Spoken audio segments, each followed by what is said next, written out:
of the housing market, we've had a lot of commentary around concerns about speculative markets and overheating. From the bank's point of view, are you comfortable with the balance in the market, or do you feel as though additional actions might need to be taken?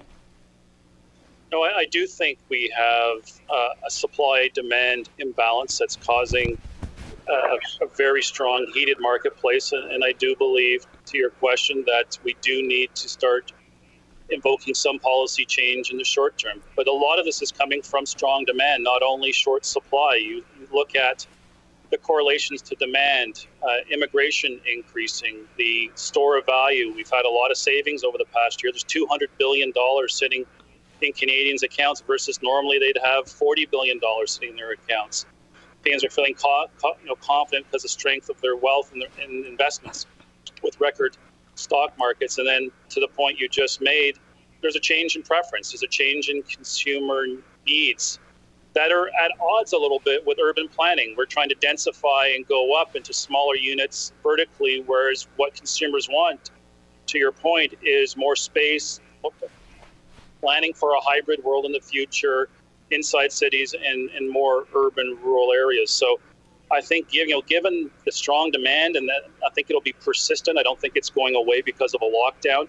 I think those demand drivers that I just referenced, low interest rates, cash on people's balance sheets, needing new space, wealth effect, all that will persist, I think, over at least a year. And therefore, with the inability of supply to adjust to changing needs and an absolute supply for single-family home detached, then we do need some short-term measures to cool things a little bit and allow us to manage the supply-demand imbalance over the coming 18 months.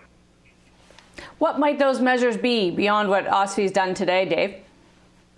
Well, I've been advocating internally here, but I have not talked to OSFI. But I think the B20 rules that we implemented a number of years ago were effective in suppressing demand and cooling things in the short term, and therefore the infrastructure is already there. We can make tweaks to that policy, and therefore I just heard about it a few minutes ago.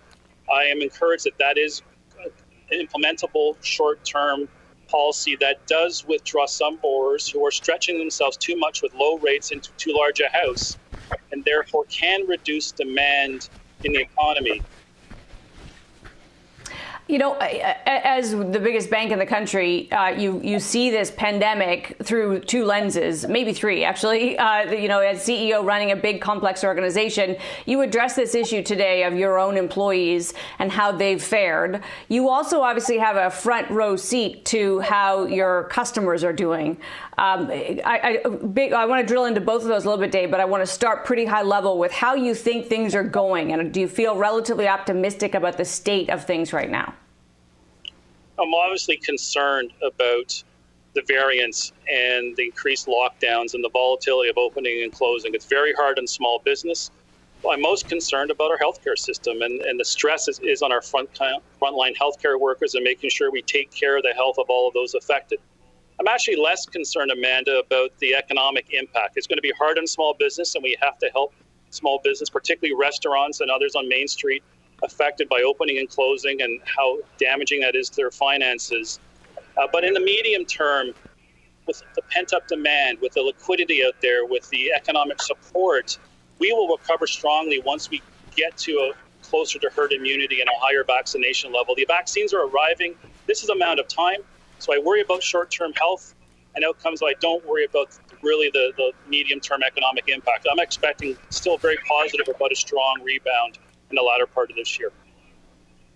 And what role will RBC play in that? How much instruction are you giving to your credit officers to, open the taps and take some risks and help businesses, both new ones forming and existing ones, get off their feet?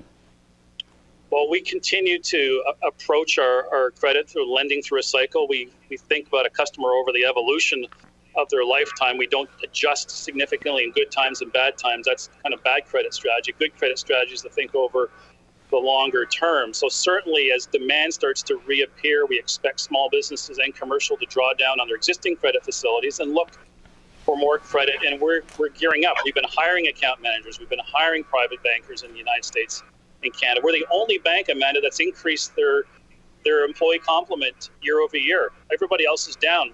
We are so busy across the board that we've been hiring. So to your point, we're gearing up our leadership levels, we're gearing up our customer-facing roles, and we have a significantly strong balance sheet with 12.5% CET1 capital ready to support our economy and our clients. So I'm very excited and very positive about the coming 2 years in the North American economy.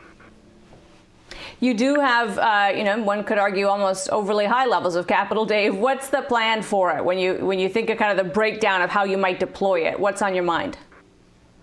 Yeah, first and foremost, our strategy is we've got significant organic growth opportunities that I just referenced in the United States, in Canada. We're adding employees. We're bringing in new clients. Our clients are expanding, just to your previous question. Therefore, organic growth first and foremost. Second, we have such strong capital levels and we have enough organic capital generation to meet that growth that we will be returning capital to shareholders through a number of means. So I was asked that question at the AGM today.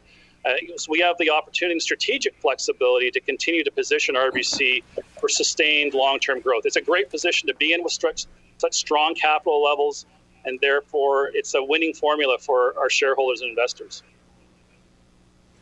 When you talk about sort of the organic growth you see on both sides of the border, is there non-organic growth in your future? Will this be a period of opportunity for banks that are extremely well capitalized?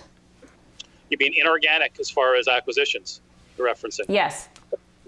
Yes, no, we certainly have signaled that if there is an opportunity, particularly in the United States, in the wealth management or in the commercial space that is accretive to our growth, we do not need an acquisition to be successful. We have such a strong platform in all our core markets, from capital markets to wealth. City National Bank's performing exceptionally well. Amanda, City National has doubled in the 5 years since we acquired it, and we see a significant opportunity for growth going forward. So we don't need an acquisition to continue to deliver premium growth, premium ROEs, and outperform our peers. But if it's opportunistic at the right price, the right culture, the right capabilities in a new market, we'll look at it. But it's certainly not our priority strategy.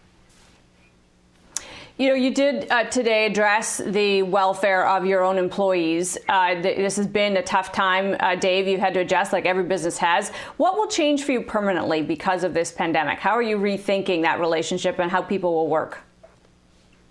Well, I think it's been a very difficult year.